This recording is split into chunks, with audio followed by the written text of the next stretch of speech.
apa yang menyebabkan Bu Katarina iman Katoliknya goyang gitu ya. Padahal sudah iman Katolik itu sudah dipegang erat sampai kemudian usia 20 tahun. Iya. Apa yang membuat? Sebenarnya itu secara tidak sengaja, Pak. Saya itu waktu SMA kelas 3 itu saya kan kos di tempat Bude. Nah, Bude saya itu kan punya kos-kosan. Yang kos di situ kan muslim-muslim. Itu ada Al-Qur'an tergeletak di meja. Di meja itu. Nah, saya sambil pulang sekolah itu saya nggak tahu kalau itu Al-Qur'an ya. Saya ada buku merah gitu aja, buku Nggak merah tahu. tak baca. Nggak pernah ketemu, nggak pernah melihat Al-Quran. Nggak pernah, sebelumnya nggak pernah. Jadi nggak tahu Al-Qur'an seperti apa kan nggak tahu toh Pak. Itu tahunya buku merah kecil tebel itu tak baca. Tak pikir ada tulisan Arab, oh ini tulisan Arab ya. Aku pikir oh ini pelajaran agama Islam. Tapi nggak tahu kalau itu kitab suci nggak tahu. Terus saya baca gitu. Terus mbaknya yang kos itu bilang sama mbak yang lain, tuh lihat orang Kristen kok baca Al-Qur'an gitu. Nah saya malah kaget, loh mbak ini Al-Qur'an toh. Aku bilang gitu, iya itu Al-Qur'an. Loh mbak kok Al-Qur'an isinya baik ya? Saya bilang gitu, loh gimana sih kamu itu Al-Qur'an itu kitab suci kok nggak baik gimana sih gitu lah. Saya bilang, loh mbak, lah kalau Al-Qur'an ini baik, orang Islam harusnya baik dong. Saya bilang gitu, ya baiklah. Udah saya tutup. Saya kan sambil makan. Besok lagi pulang sekolah, saya penasaran, ambil lagi itu.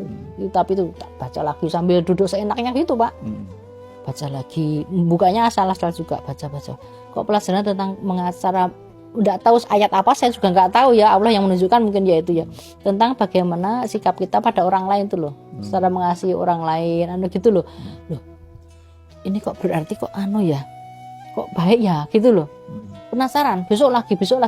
Saya penasaran akhirnya. Al-Quran itu ditaruh situ oleh teman-teman ibu itu memang disengaja untuk memancing ibu atau memang nggak sengaja aja, nggak? karena kan di meja mereka. Di meja mereka kan mungkin kan setiap saat membaca. Mungkin waktu habis maghrib atau apa atau habis subuh itu kan ditaruh di situ. Saya kan main aja ke kamar kakak-kakak itu yang kos di situ. Saya kan waktu itu paling kecil. Saya SMA sendiri, mereka ada yang kuliah, ada yang sudah kerja gitu. Saya main ke kamarnya beliau gitu, terus ngeliat itu saya ambil aja, baca gitu. Nah, pertama Al-Quran yang dibaca, yang ibu katakan kok baik itu apa? Tentang apa? Masih ingat? Kayaknya tentang itu cara mengasihi orang lain tuh loh, bersikap kepada orang lain, cara bersikap. Jadi orang yang harus bersikap ke orang lain seperti ini gitu loh. Saya waktu itu menangkapnya seperti itu kok loh. Kok tidak seperti yang saya pahami selama ini. Selama ini kan orang Islam suka berantem, bertengkar, terus bisa boleh membunuh siapa saja kayak gitu, nggak sayang kepada sesama gitu loh. Kok ini kok beda gitu loh. Terus besok penasaran lagi, saya buka lagi kok ajarannya juga baik, kok seperti juga di ajaran di agama Katolik. Gitu loh. Kan ada tuntunan-tuntunan macam-macam kan di situ. Loh kok baik ya gitu loh. Akhirnya saya berkesimpulan bahwa agama Islam itu berarti baik. Terus saya tuh bilang sama mbaknya di situ, mbak berarti kalau orang Islam itu nurut sesuai dengan Al-Qur'an, pasti dia baik.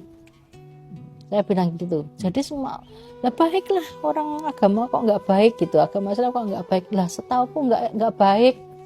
Aku bilang gitu, setauku nggak baik, tapi kok tuntunannya seperti ini. Jadi kalau seorang Islam itu menurut sesuai dengan Al-Qur'an pasti dia baik. Saya bilang gitu. Terus saya pernah ngomong ke teman saya yang sudah Muslim gitu ya, yang sudah Muslim sejak kecil. Saya pernah ngomong, aku mungkin nanti suatu hari aku mau masuk Islam. Kalau ada seseorang yang imannya lebih kuat dari saya, yang bisa menunjukkan tentang agama Islam ini pada saya bilang gitu. Ya udah, terus ya seiring jalannya aku tapi tetap aja kan masih peribadatan masih sesuai dengan agama saya yang dulu, masih ke gereja, masih atau itu apa acara apa ya misalnya masih aktif, lebih aktif lagi karena saya tinggalnya di Solo di Madya Taman waktu itu. Jadi kan kalau ke gereja deket lebih ini gitu loh.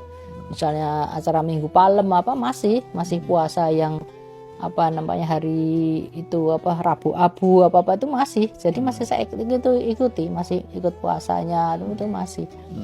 Tapi terus akhir ujian SMA saya diketemukan sama Allah dengan seseorang yang akhirnya menunjukkan saya jalan ke agama Islam gitu. Jadi singkat cerita itu ada seorang yang naksir saya, dia Islam, dia menjadi pacar saya, dia mengenalkan saya pada agama Islam. Gitu. Akhirnya saya juga menikah sama dia, tapi hanya sebentar dalam pernikahan kami dipisahkan oleh Allah karena dipanggil Allah. Beliau jadi tugasnya dia sudah selesai untuk membawa saya kepada agama ini.